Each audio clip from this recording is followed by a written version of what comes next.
નમસ્કાર વિદ્યાર્થી મિત્રો, આપણે ગયા લેક્ચરની અંદર સંતૃપ્ત અને અસંતૃપ્ત સંયોજનો વિશે થોડીક માહિતી પ્રાપ્ત કરી હતી.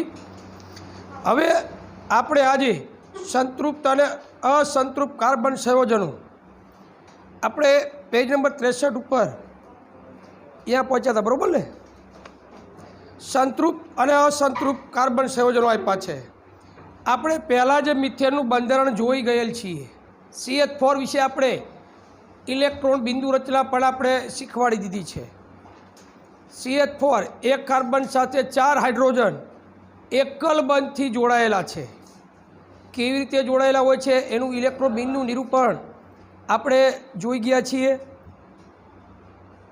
કાર્બન અને હાઇડ્રોજન વચ્ચે બનતું અન્ય સંયોજન C2H6 સૂત્ર ધરાવતું ઇથેન છે. મિથેન પછીનું બીજું સંયોજન સરળ સમીકરણ છે C2H6.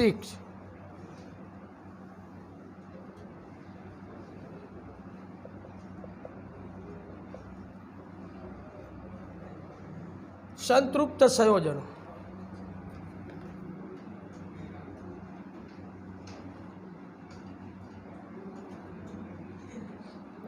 અસંતૃપ્ત સંયોજનો. મિથેન વિશે આપણે શીખી ગયા છીએ. બીજું સૂત્ર છે C2H6, એનું નામ છે ઇથેન.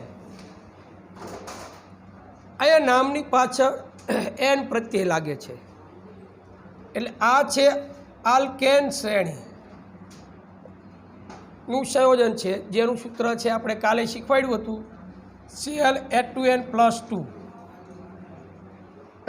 n એટલે કાર્બન પરમાણુની સંખ્યા. એક કાર્બન પરમાણુ મૂકો એટલે 2 × 2, 2 × 2 4, એટલે સૂત્ર બને CH4.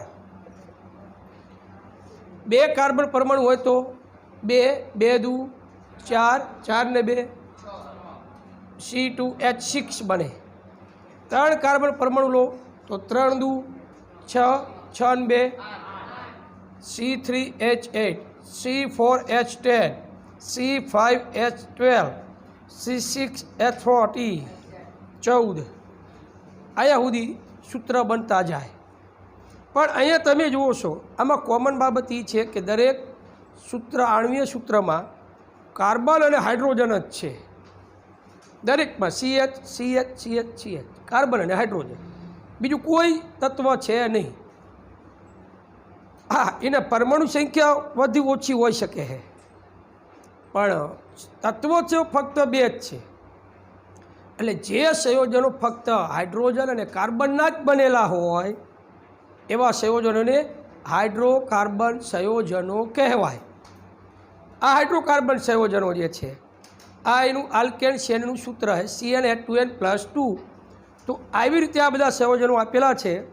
એમાં આપણે વાત કરી ઇથેન, આપણે એવું આપ્યું છે C2H6, મિથેન પછીનું સંયોજન છે આ. તો એને આપણે બંધારણ સમીકરણ સ્વરૂપે દર્શાવવું છે. તો પહેલું સોપાન 2 કાર્બન વચ્ચે સિંગલ બોન્ડથી દર્શાવી દઈએ. એકલ બંધ વડે 2 કાર્બનને દર્શાવી દીધા છે અહીંયા. હવે હાઇડ્રોજન કેટલા છે? 6 હાઇડ્રોજન. તો આ છે ઇથેનનું બંધારણીય સમીકરણ.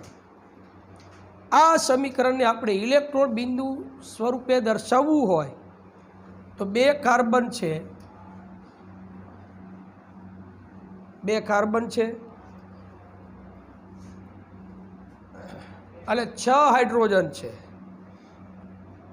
1 2 3 4 5 6 હાઇડ્રોજન. H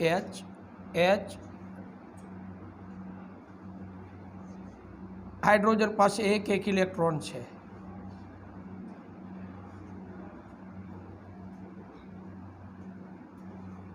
દરેક હાઇડ્રોજન પાસે 1 ઇલેક્ટ્રોન છે. આપણે આ જે રેખાંકિત ભાગ છે, સિંગલ લીટા આપ્યા છે, મતલબ બે 1 ઇલેક્ટ્રોનની ભાગીદારી કરે તો 1 લીટો આવે.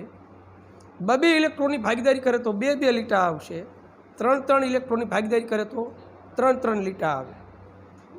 અહીંયા જોઈએ કાર્બન પાસે એની છેલ્લી કક્ષામાં 4 ઇલેક્ટ્રોન છે, એટલે 4 ઇલેક્ટ્રોનની ભાગીદારી કરે છે. પહેલાં તો અહીંયા 2 કાર્બન વચ્ચે કેવો બંધ રહેલો હોય? સિંગલ બંધ છે, એટલે 1 ઇલેક્ટ્રોનની ભાગીદારી અહીંયા કરી બંને. આ 2 ક્રોસથી દર્શાયા છે, હાઇડ્રોજનના ઇલેક્ટ્રોનથી બિંદુ સ્વરૂપે દર્શાયા છે. હવે કાર્બનનું 1 ઇલેક્ટ્રોન અહીંયા ભાગીદારી કરે એટલે હાઇડ્રોજનની સંયોજકતા પૂરી થઈ જાય. હજુ આ કાર્બન પાસે હજુ 1 ઇલેક્ટ્રોન છે અને 1 અહીંયા, એટલે કુલ આ કાર્બન પાસે 4 ઇલેક્ટ્રોન હતા. 3 ઇલેક્ટ્રોનની ભાગીદારી જે હતી એ 3 હાઇડ્રોજન સાથે સંયોજકતા પૂર્ણ કરી છે. 1 ઇલેક્ટ્રોનની ભાગીદારી કાર્બન સાથે કરી છે સિંગલ બંધથી. તો આ કાર્બન પણ એ જ રીતે પ્રવૃત્તિ કરે છે. આવી રીતે આ ઇથેનનું ઇલેક્ટ્રોન બિંદુ નિરૂપણ થઈ ગયું. હવે એમાં જોઈ શકીએ છીએ, ખાસ મિત્રો યાદ રાખવાનું, 10 તારીખ પછી પેપર જે આવી ગયા છે એમાં આપણને ભૂલ ન થાય. ઇલેક્ટ્રોન બિંદુ નિરૂપણ પૂછાશે તે 2-3 પૂછાશે, 1 નહીં 2-3 તો આવશે જ. પણ આમાં શું, હવે તમને મન ફાવે 5 લખો એટલે તમને આવડતો એ લખવાના થશે. એટલે અહીંયા જ્યારે તમે હાઇડ્રોજન અને કાર્બનના ઇલેક્ટ્રોન દર્શાવો ત્યારે તમારે એક વાતનું ખાસ ધ્યાન રાખવાનું કે એ બેની સંજ્ઞા અલગ અલગ દર્શાવવાની. સમજાય છે બોલવું? કાર્બન, હાઇડ્રોજન અથવા કાર્બન સિવાયનું બીજું કોઈ તત્વ હોય, જ્યારે એની ભાગીદારીના ઇલેક્ટ્રોન દર્શાવવાના થાય ત્યારે શું કરશું? ઇલેક્ટ્રોનની જે સંજ્ઞા છે, ચોકડી હોય કે બિંદુ હોય, ટપકું, એ અલગ અલગ દર્શાવવાના. પણ જ્યારે ધારી લો કે 2 એક જ તત્વ છે, કાર્બન જ હોય, તો પાછા એક જ સંજ્ઞા વડે દર્શાવવાના. અહીંયા તમે જોઈ શકો આ 2 કાર્બન એક જ છે, કાર્બન તો એક જ ઘરના સભ્ય છે. તો કાર્બનની જ્યારે ભાગીદારી થતી હોય ત્યારે ઇલેક્ટ્રોનની 2 અલગ અલગ નિશાની વડે દર્શાવવાના નથી, તો તમારે એક જ નિશાની વડે દર્શાવવાના છે. તો આ રીતે આ ઇથેનનું ઇલેક્ટ્રોન બિંદુ નિરૂપણ બનાવી શકીએ. તો આ સોપાન બનાવ્યા. પહેલાં સી વચ્ચે બંધ બનાવવું, એટલે કાર્બન વચ્ચે, એ પહેલું સોપાન કહેવાય. સોપાન એટલે સ્ટેપ, પગથિયા. તો સરળ કાર્બન સંયોજનોના બંધારણ મેળવવા માટેનું પ્રથમ સોપાન કાર્બન પરમાણુઓને એકબીજા સાથે એકલ બંધથી જોડવા. કાર્બન પરમાણુઓ પહેલાં એકલ બંધથી જોડવાના. એટલે કાર્બન વચ્ચે આપણે જોઈ લીધું હતું કે આવી રીતે 2 કાર્બન આમ જોડી દો. આ કાર્બનની સંયોજકતા કેટલી સંતોષાયેલી છે? 1. આ કાર્બનની એક જ સંયોજકતા સંતોષાયેલી છે. કેટલી સંતોષાયા વગરની છે? 3. આ કાર્બનમાં કેટલી સંયોજકતા સંતોષાયા વગરની છે? મતલબ 2 કાર્બન બાજુ તમે જોવા જાઓ તો 2ની એક સંયોજકતા સંતોષાયેલી છે, પણ 3 સંયોજકતા એમને સંતોષાયા વગરની બાકી છે. એટલે આ પહેલું સોપાન થયું. તમે ટેક્સ્ટ બુકમાં જોઈ શકો છો, સી સોપાન 1 એવું આપ્યું છે. તો આ પહેલું સોપાન. તો કાર્બન પરમાણુઓને એકબીજા સાથે એકલ બંધથી જોડવા અને ત્યારબાદ કાર્બનની બાકી રહેલ સંયોજકતાઓને સંતોષવા માટે હાઇડ્રોજન પરમાણુનો ઉપયોગ કરવો તે છે. હવે આમાંથી 3 સંયોજકતા બાકી, તો 1, 2, 3 હાઇડ્રોજનથી પૂર્ણ કરી. આ કાર્બનમાં 3 સંયોજકતા બાકી, તો એને 1, 2, 3 એટલે 2 કાર્બનને 3 હાઇડ્રોજનથી સંયોજકતા સંતોષવામાં આવે છે. ઉદાહરણ તરીકે ઇથેનનું બંધારણ નીચે દર્શાવેલા સોપાનોમાં મેળવવામાં આવે છે. દરેક કાર્બન પરમાણુ 3 સંયોજકતા સંતોષાયા વગરની બાકી રહે છે. આમાં જો કેટલી સંયોજકતા સંતોષાયા વગરની બાકી છે? 3. તો એ 3 સંયોજકતા કેવી રીતે આપણે સંતોષશું? હાઇડ્રોજન સાથે ઇલેક્ટ્રોનની ભાગીદારી કરીને. તો દરેક કાર્બન પરમાણુ 3 સંયોજકતા સંતોષાયા વગરની બાકી રહે છે. તેથી તે દરેક 3 હાઇડ્રોજન પરમાણુ સાથે બંધ બનાવીને આ પ્રમાણે જો 3 હાઇડ્રોજન એકલ બંધથી આ સંયોજકતા બનાવે છે. તો એ નીચે પ્રમાણે સંરચના આપે છે. ઇથેનનું ઇલેક્ટ્રોન બિંદુ નિરૂપણ આકૃતિમાં તમે જોઈ શકો છો. અહીંયા તમને આકૃતિ આપેલી છે, એ આવડી આ જ આકૃતિ છે. પરીક્ષામાં ખાસ યાદ રાખશો, જ્યારે આવા મોટા સંયોજનોના ઇલેક્ટ્રોબિંદુ નિરૂપણ દોરવાના થાય ત્યારે કાળજી એ રાખવાની છે કે તમે મધ્યમાં જે આવતા હોય તત્વ, જેમ કે આમાં કાર્બન છે, તો તમે સીધું આમ મોટા બે વર્તુળ બનાવી નાખો. વર્તુળ બનાવે પછી એવડા આ બધા જે પછી એવડા જ વર્તુળ બનાવો બધા, પછી હમાતા નથી અથવા એકબીજા ઉપર આવી જાય એવું થાય. મોટી ઇલેક્ટ્રોબિંદુ રચનામાં તમને એમ લાગે કે હાઇડ્રોજન દર્શાવવાના છે તો હાઇડ્રોજનના વર્તુળ નાના નાના બનાવવાના, કાર્બનના વર્તુળ મોટા બનાવવાના. વર્તુળ નાના મોટા ચાલે. ટેક્સ્ટબુકમાં તમે જોઈ શકો છો હાઇડ્રોજનના વર્તુળ જુઓ કેવા બનાવવાના છે. તો તમે પણ વ્યવસ્થિત ઇલેક્ટ્રોબિંદુ રચના બને એવી રીતે દર્શાવવાનું. તો શું તમે આ જ પ્રકારે પ્રોપેનનું બંધારણ દોરી શકો કે જેનું આણ્વીય સૂત્ર C3H8 છે? દોરી શકો? Time start is now.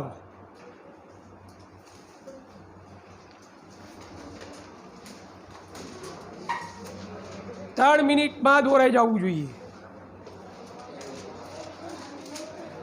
ફટાફટ દોરવાનું છે. સાયલેન્સ, અવાજ નહીં મિત્રો. અહીંયા આવી રીતે આ આવડે એટલે આવડી જાય. આ એક જ ઇલેક્ટ્રોન ગમે નથી દોરો.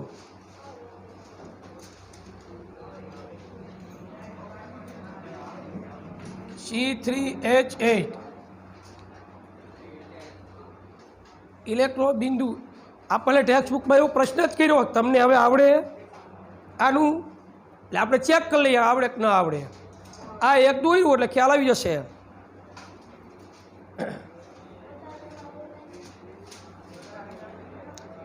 ત્રણ મિનિટે હું પછી આ દોરીશ એટલે તમારે એને ચેક કરવાનું તમારું ક્યાં ખોટું પડે છે, શું ખોટું હશે એ તમને ખબર પાડવું હોય.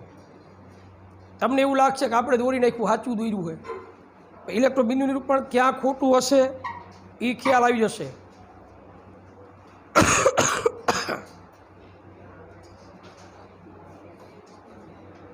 આ સૂત્રનું બનાવવાનું.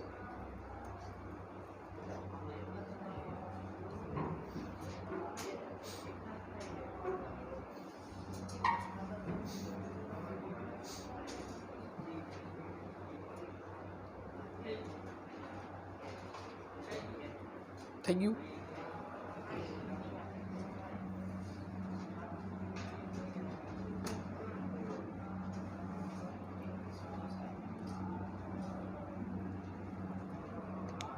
ત્રણ કાર્બન.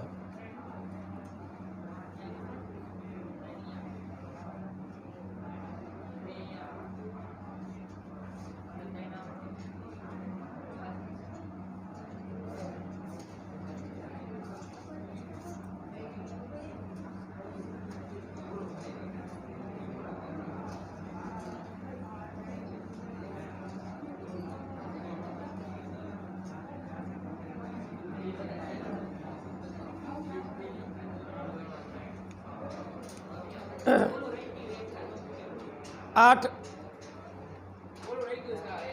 હાઇડ્રોજન.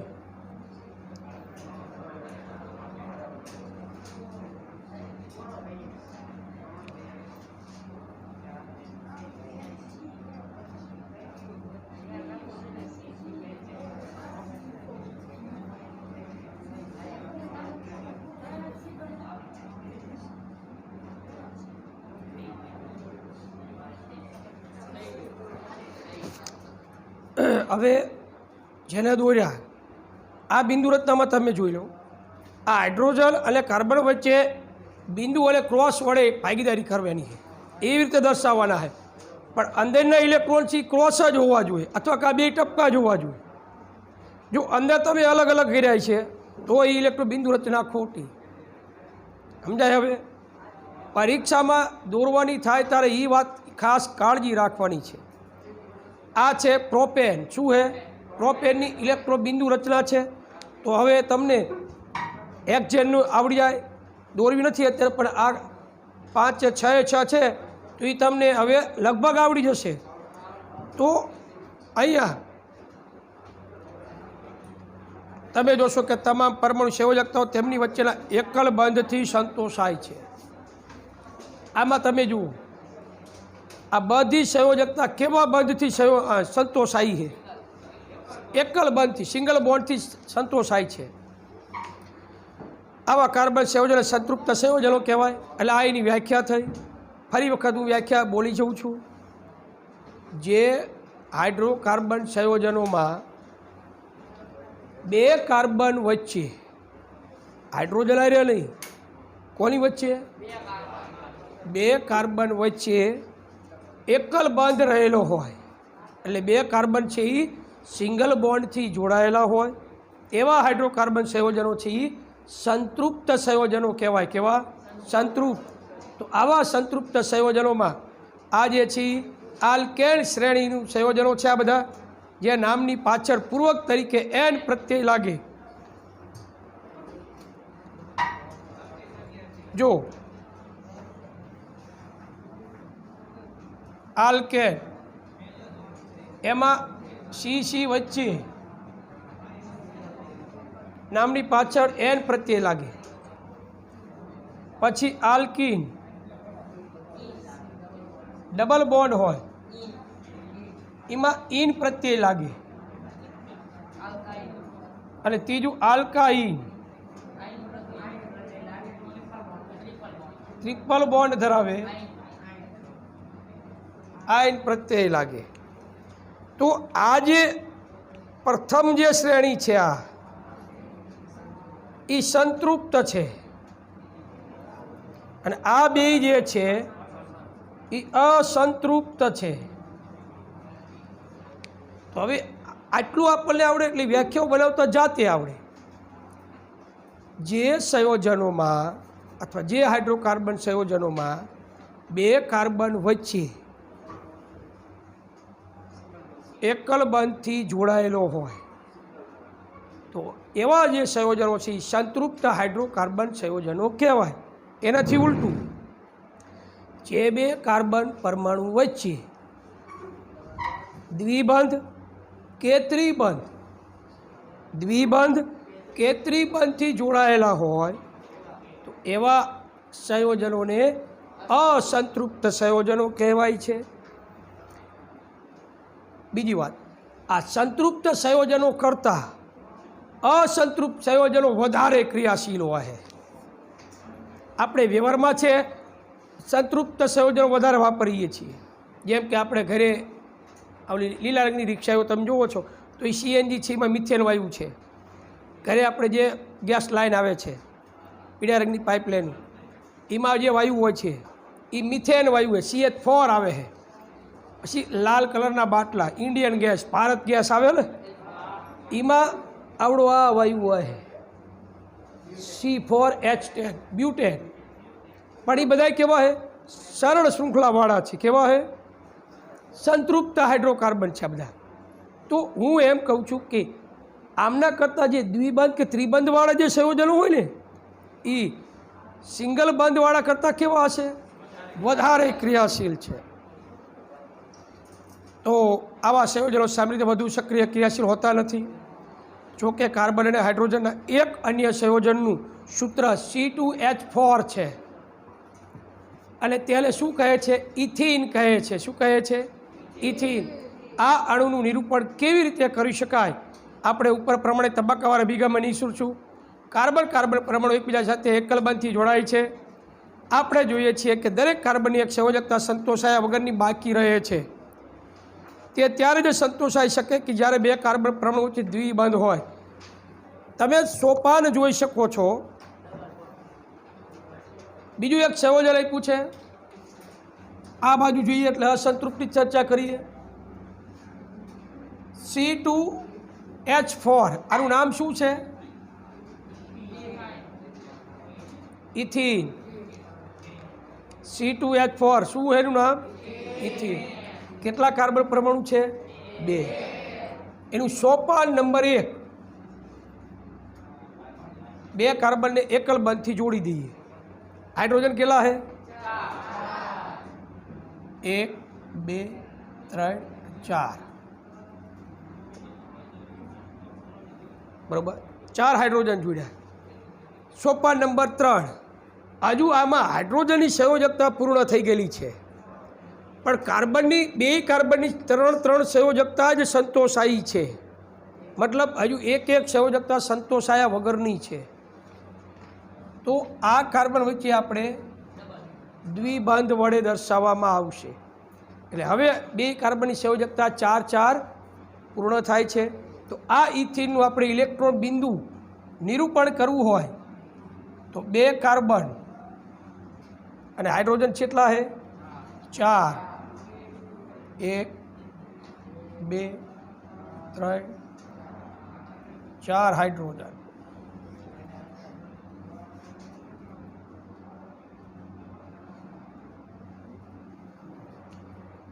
કાર્બન દ્વિબંધ છે.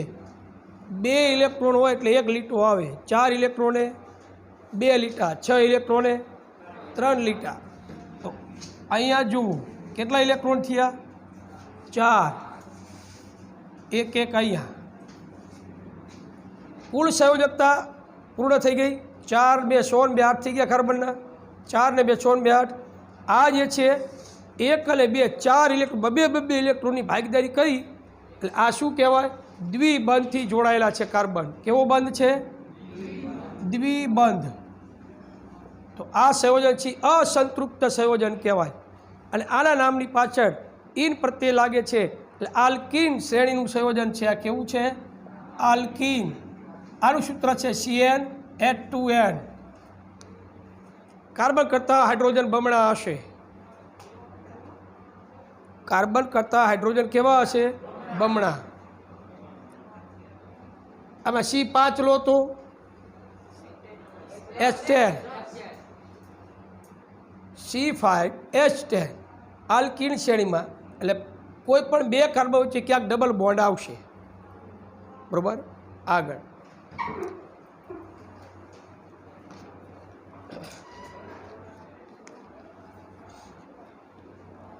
અહીંયા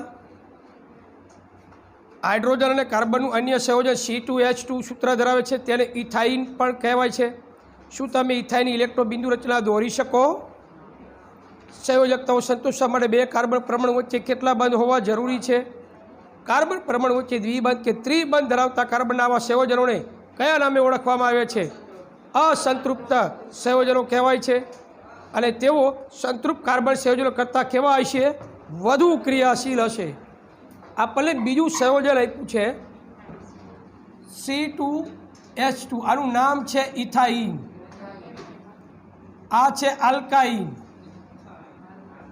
જેના નામની પાછળ આયન પ્રત્યય લાગે છે. આલ્કાઇન શ્રેણી. આનું સૂત્ર છે CnH2n-2. 2 કાર્બન.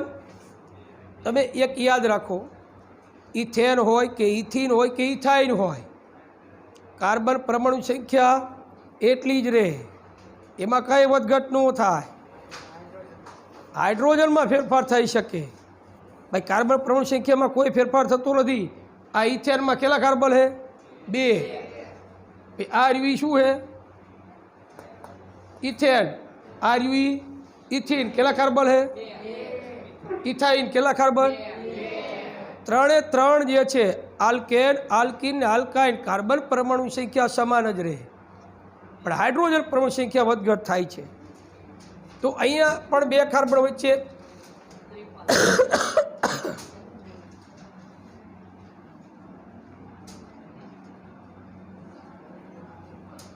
એક હાઇડ્રોજનની સંયોજકતા 2 હાઇડ્રોજનની સંયોજકતા સંતોષાઈ ચૂકી છે. પણ કાર્બનની તો હજુ 2 જ સંયોજકતા સંતોષાયા વગરની પડી છે. એટલે આ કાર્બન આની આને શું કરે? ટ્રિપલ બોન્ડ બનાવે. તો આ છે ઇથાઇન. ઉત્તરાયણે આપણે જે ગેસના ફુગા આકાશમાં છોડીએ છીએ, એ ગેસના ફુગામાં જે વાયુ ભરેલો હોય એ વાયુ છે ઇથાઇન. C2H2 દહનશીલ વાયુ છે. આનું ઇલેક્ટ્રોન બિંદુ નિરૂપણ આપણે આવી રીતે દોરી શકીએ. 2 કાર્બન અને હાઇડ્રોજન છેલ્લા 2. આ હાઇડ્રોજન, આ હાઇડ્રોજન, હવે અહીંયા કાર્બન 2 અને 3, એક આયન એક અહીંયા, 2 ઇલેક્ટ્રોન હોય એટલે 1 લીટો આવે. તો આમાં કેટલા ઇલેક્ટ્રોન આવ્યા? 6 ઇલેક્ટ્રોન. એટલે 6 એટલે 3 જોડી થઈ. કેટલા લીટર આવશે? ટ્રિપલ બોન્ડથી જોડાયેલા છે. આ આલ્કાઇન શ્રેણી છે. હવે વાત એ છે કે આ આલ્કેન શ્રેણીના જે સંયોજનો છે એ સંતૃપ્ત છે, જે સિંગલ બોન્ડથી જોડાયેલા છે દરેક કાર્બન.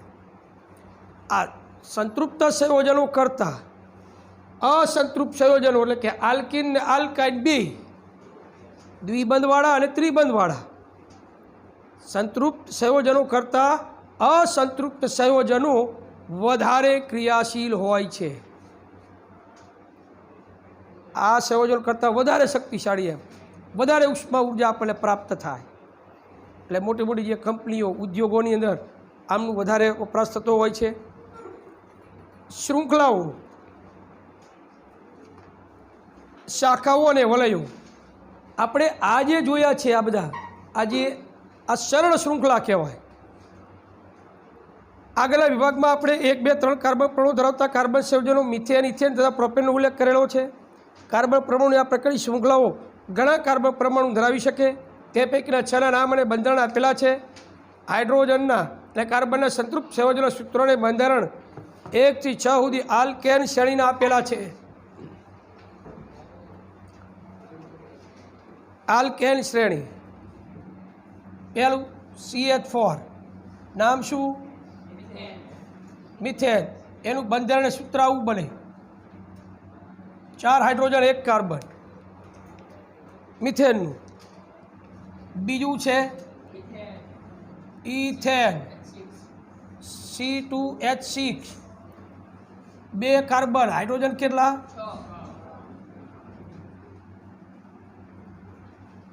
6 હાઇડ્રોજન. ત્રીજું પ્રોપેન, C3H8, 1, 2 અને 3 કાર્બન.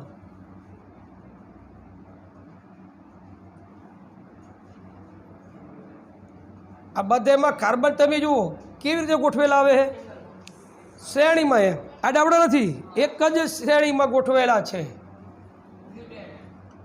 બ્યુટેન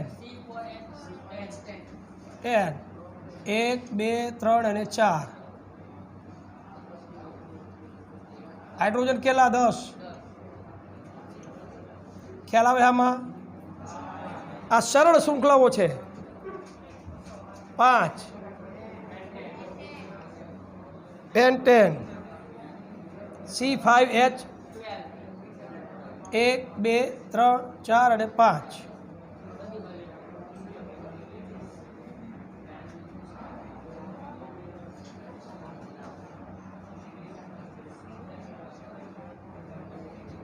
અને છઠ્ઠું છે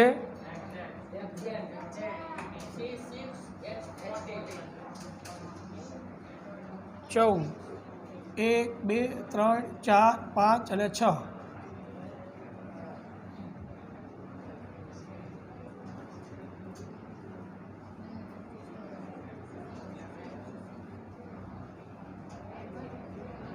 જો તો આ બધા થઈ ગયા.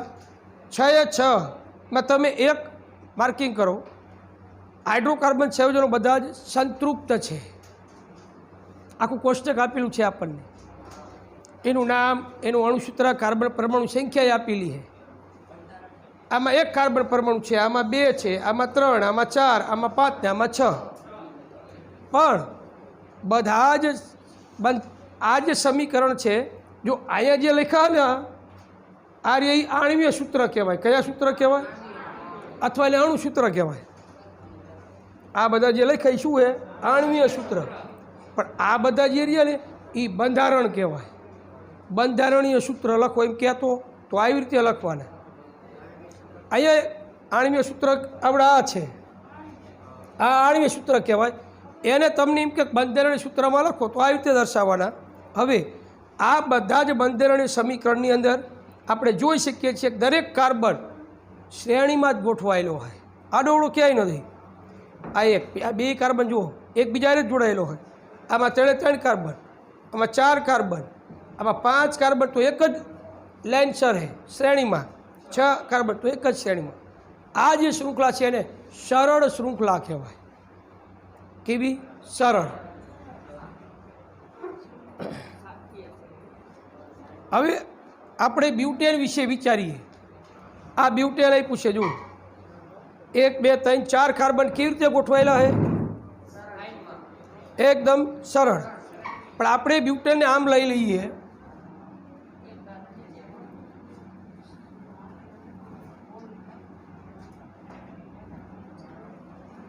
આ કાર્બનની સંયોજકતા એ હાઇડ્રોજનથી સંતોષાઈ શકાય. આને આમ લઈએ તો હાઇડ્રોજન લખી શકાય, અને આને ત્યાં 3 હાઇડ્રોજન અહીંયા લખી શકીએ, અને આને ત્યાં 3 હાઇડ્રોજન લખી શકીએ. 3 4 5 6 7 8 9 10. આનું અણુસૂત્ર C4H10 અને આનું કેટલું છે? C4H10. આ બે અણુસૂત્ર સરખા હોવા છતાં બંધારણીય સૂત્ર જુદા જુદા છે.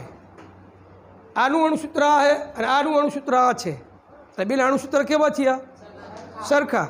પણ આ બંધારણીય સૂત્ર અને આ બંધારણ સૂત્ર બે કેવા થયા? તો જ્યારે આવી પરિસ્થિતિ હોય તો આના કરતાં વધુ ક્રિયાશીલ હશે એમ. તો તમને પરીક્ષામાં એવો પ્રશ્ન પૂછાય, સમઘટકો એટલે શું? સમઘટકો એટલે શું? એનો જવાબ એવો છે, જ્યારે જે સંયોજનોના આણ્વીય સૂત્ર સમાન હોય. કયા સૂત્ર સમાન હશે? આણ્વીય. જે સંયોજનોના આણ્વીય સૂત્ર સમાન હોય પરંતુ બંધારણીય સૂત્રો જુદા જુદા હોય. બંધારણીય સૂત્ર જુદા જુદા એટલે ભિન્ન હોય તેવા સંયોજનોને બંધારણીય સમઘટકો કહેવાય. કેવા કહેવાય? સમઘટકો કહેવાય. તો નીચે વ્યાખ્યા આપી છે, ટીક કરી લો.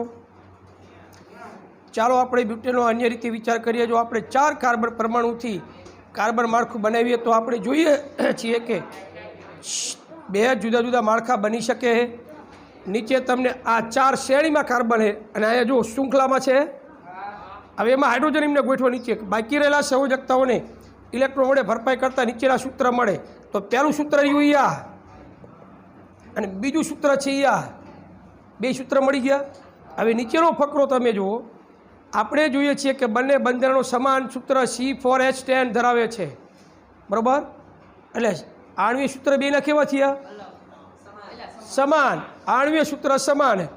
સમાન આણ્વીય સૂત્ર પરંતુ ભિન્ન બંધારણો ધરાવતા આવા સંયોજનોને બંધારણીય સમઘટકો કહે છે. એ વ્યાખ્યા ટીક કરી લેજો. આણ્વીય સૂત્ર હરખા છે પણ બંધારણીય સૂત્રો ભિન્ન એટલે જુદા જુદા છે. તો આવા બંધારણ સમઘટકો કહેવાય છે. તો અહીંયા હવે આપણે આ વાત થઈ શૃંખલાની, આ સરળ શૃંખલા, આ શાખીય શૃંખલા. હવે ચક્રીય શૃંખલાની ચર્ચા આપણે પછીના લેક્ચરમાં કરશું. નમસ્કાર.